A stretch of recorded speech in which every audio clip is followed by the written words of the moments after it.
and Saturday. I understand that there are three powerful expressions which contain one word, two words, or three. They are peace, thank you, and I'm sorry. So I appeal to the candidates and those affected by the error of our system to accept the explanation I've given as the truth on this matter. I apologize and take full responsibility, not just in words.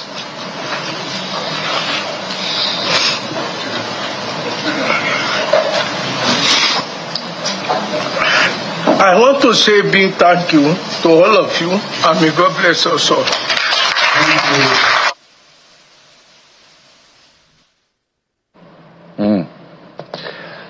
Wow. As I was listening to the professor, the only thing that crossed my mind, when this alarm was raised, a young girl and her father actually raised his alarm at some point, giving that widespread complaint. And then not too long after that, was it yesterday or so, we heard about a girl in, I think, Ikorodu area of Lagos State, who, because she scored 190, killed herself. I don't know whether she's part of those that were affected by this technical error. So perhaps it's why the professor has broken down in tears. But we're going to keep following up to bring you up to speed as to what did. Okay, so if you're listening, you've probably heard all the noise around the 2025 UTME.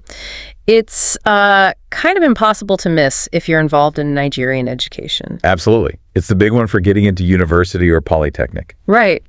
And the headlines, the social media chatter, it's a lot. Yeah. So today we're going to try and, unpack it all. We're looking at the news reports, JM's own briefings, their statements. Yeah, the idea is to just lay out what happened, what the complaints were, and how Jamb has responded based on what's out there. Give some context. Exactly. Cut through some of that confusion. So starting with the complaints, I mean, they were immediate, weren't they? Right after the results dropped. Oh, yeah. Widespread reports, people talking about technical glitches during the actual exam, screens freezing, things like that. And then the scores. A lot of candidates saying their scores were way, way lower than they expected, just unusually low. Plus, some people are even questioning the questions themselves or the answers provided. Alleged irregularities there, too. It caused, understandably, a huge amount of concern. It really did. And it wasn't just ignored. The JMB registrar, ISHAQ OLOYEDE, actually got quite emotional, didn't he, during a press briefing?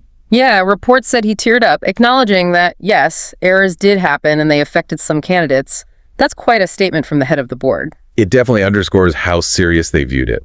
He apologized, reaffirmed their commitment to, transparency, fairness, equity, the whole deal. So, okay, they admit errors. What specific errors are we talking about? What did they pinpoint? Well, the main thing they focused on, especially on their X account, was this technical glitch. Right, I saw that post. Man proposes, God disposes was the title, I think. That's the one. They said this glitch hit 157 specific centers out of, 887 total centers. Okay, so a significant number of centers. Yes, and they explicitly linked this technical issue to the, quote, generally low performance of candidates in those specific centers. That's the key admission there. They're saying this glitch caused these low scores. And the impact isn't small scale. The number of students who have to retake, it's massive. It is. About 379,997 candidates. Almost 380,000 students. Wow, that's a huge disruption to their plans. And JMB is contacting them now. Yeah, the plan is for affected candidates to reprint their exam slips starting May 16th for the rescheduled test. The logistics alone. Rerunning an exam for that many people must be incredibly complex. Oh, absolutely. It's a huge undertaking and really highlights the disruption these technical failures cause. Yeah. It also kind of leads us into looking at the overall results, doesn't it? The stats JMB released. Yes, let's look at those numbers because they paint quite a picture. So total candidates, just over 1.95 million. Okay. Now get this. Scored below 200. 1,534,654. That's like 78.5%. Nearly 80% below 200. That's striking. It is. And at the very top end, scoring 320 or above, only 4,756 candidates. That's 0.24%.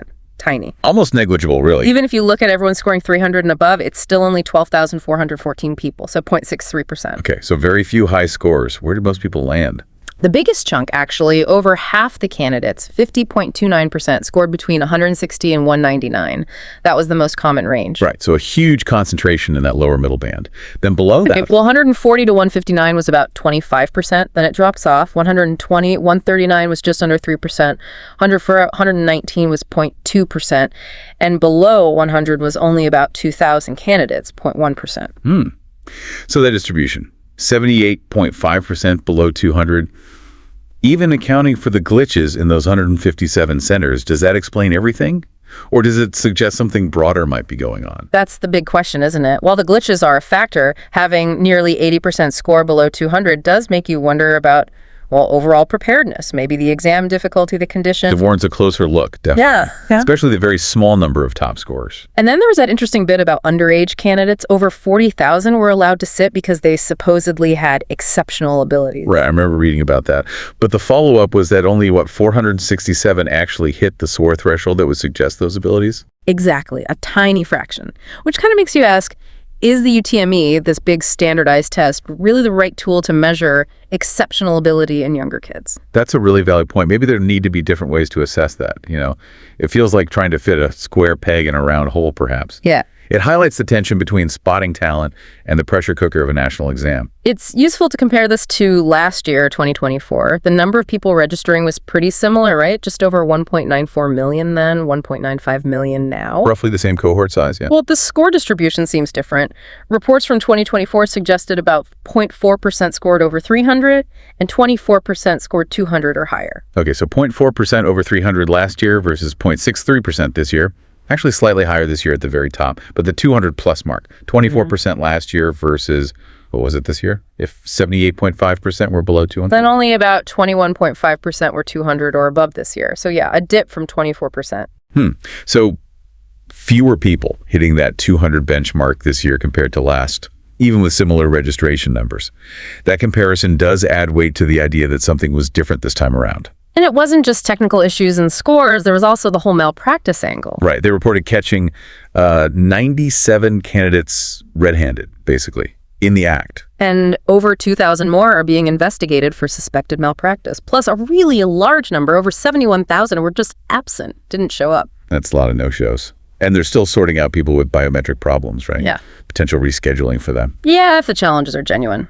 And results for blind candidates and those in the JEOG category, the Equal Opportunity Group. Those are still being processed, too. It's clearly not a simple results are out, done situation. No, definitely not. It's complex. The malpractice numbers, while maybe small compared to 1.9 million, still show that maintaining integrity is an ongoing battle. And dealing with biometrics, special categories, it shows all the layers involved. So, given all this, the unusual volume of complaints, as reports called it, JMB's response has been to order a full review of the 2025 UTME. Which seems appropriate. They're apparently fast-tracking their usual post-exam review process. And they're bringing in outside help. Computer professionals, university heads, assessment specialists, even VCs. It sounds like they want a really thorough, multi-angle look at what went wrong. Pulling in that kind of diverse expertise is smart. It acknowledges the problems might be technical, procedural, maybe even related to assessment design. It covers a lot of bases. It signals they are trying to be thorough. But then you have this other perspective coming from the Minister of Education, Tonji Lausa. Yes. His take was quite different, wasn't That's there? Harry. He suggested the low scores might actually be a good sign. A good sign. How so? His argument, apparently, is that JMB's anti-cheating technology is now so effective, it's made malpractice nearly impossible. So the lower scores might just be a more, honest reflection of what candidates actually know. Interesting. So less about glitches, more about stopping cheating. That seems to be his angle. He even suggested rolling out this kind of tech to other exams like WAEC and NICO. It's definitely an alternative explanation for the score distribution. It does highlight that there could be multiple things happening at once, right? You could have genuine technical issues affecting some centers and also have stricter anti-malpractice measures impacting the overall score profile. It's probably not just one single cause. Makes sense. Trying to figure out how much weight to give each factor, that's the challenge. Exactly. And interpreting score changes year on year becomes tricky when the conditions and controls change. And it seems the candidates themselves, or at least some of them, aren't just waiting for reviews. There are reports that some aggrieved students are considering legal action. Well, that certainly raises the stakes. It shows how much anxiety and, frankly, frustration there is. These exams are critical for people's futures. Yeah, legal challenges really underscore the need for trust and fairness in the whole system. Okay, so let's try to pull this together.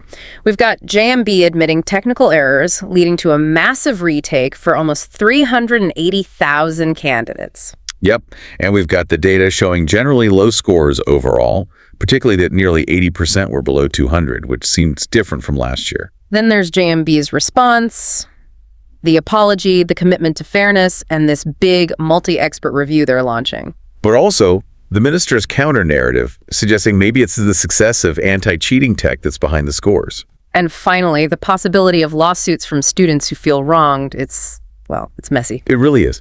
This deep dive shows it's a mix of tech failures, performance issues, questions about assessment, and different official interpretations. Administering these huge exams is incredibly hard, and maintaining quality and trust is paramount. So as we wrap up, here's maybe something for you, the listener, to think about. With these technical challenges popping up, but also this strong push for tougher anti-malpractice measures, what does all this mean for the future? How do we balance secure testing with fair access to higher education for everyone who deserves a shot? That's the millionaire question, isn't it? Definitely something worth pondering long after this deep dive ends.